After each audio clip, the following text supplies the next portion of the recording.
Hello everyone, मैं advocate अमन बोला, your legal adviser. आप लोगों को पता है इंडियन पेनल कोड 1860 के सेक्शन 27 के अंदर क्या बता रखा है। तो इस सेक्शन के अंदर ये बता रखा है, the property in possession of wife, clerk and servant. यानी कि इसके अंदर ये बता रखा है कि अगर आपकी कोई प्रॉपर्टी है और आपने वो अपनी प्रॉपर्टी अपनी मर्जी से सामने वाले, यानी कि अगर आपने अपनी वाइफ को दे रखी है, अपने क्लर्क को दे रखी है, अपने सर्वेंट को दे रखी है, और उसके ऊपर कुछ कल को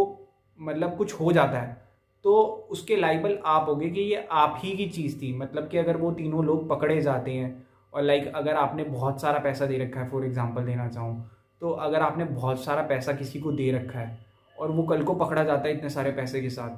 तो वो उसका पैसा नहीं माना जाएगा, वो आपका पैसा माना जाएगा। अगर ये आपकी नॉलेज में है, आपके अकाउंट में, मतलब कि आपकी अगर नॉलेज में है, अगर आपकी नॉलेज में नहीं है तो ये सेक्शन 27 आपके ऊपर एप्लीकेबल नहीं होगा। मैं आपको तीनों के, वाइफ के, क्लर्क के और सर्वेंट के, 3 एग्जाम्पल से बताता हूँ। जैसे कि अगर आपके घर पे कोई रेड पड़ गई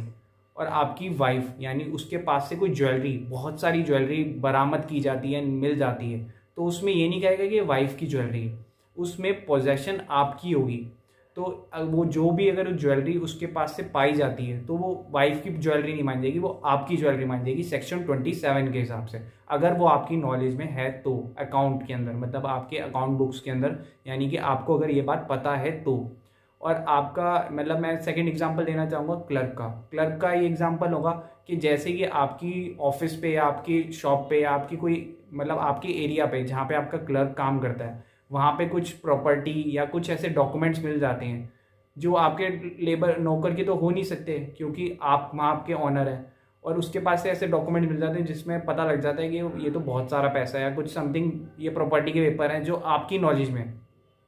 तो उसमें होगा ये कि वो नहीं माना जाएगा कि उसके डॉक्यूमेंट्स है, ये आपके माने जाएंगे सेक्शन 27 के हिसाब से। मतलब जो भी प्रॉपर्टी के डॉक्यूमेंट्स है, कुछ भी ऐसा प्रीशियस सामान मिल जाता है, प्रीशियस प्रॉपर्टी मिल जाती है, तो वो सारा कुछ आपके माना जाएगा सेक्शन 27 के हिसाब से। और मैं तीसरा एग्जांपल दूं सर्वेंट का, तो सर्वेंट का एग्जांपल ये हो गया कि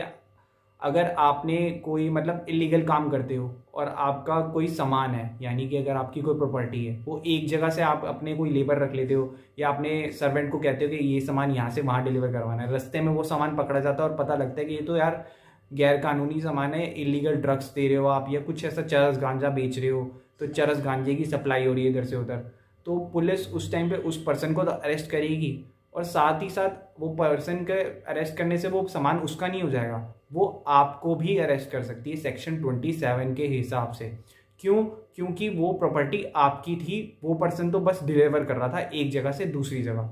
तो इसमें भी सेक्शन 27 के हिसाब से आप लाइबल होगे, आपके ऊपर होगा जो भी हुआ। तो इन तीनों सेक्शन के मतलब इन तीनों वाइफ, सर्वेंट और क्लर्क के हिसाब से जो तीनों चीज़ें, अगर कुछ भी इनके ऊपर कल को प्रॉपर्टी के ऊपर, पोजेशन के ऊपर कुछ भी होता है, तो इसके लाइबल आप होगे सेक्शन 27 ये बोलता है। और ऐसी लीगल टिप्स और सारे सेक्शन जानने के लिए मुझे फॉलो करते रहें। Thank you.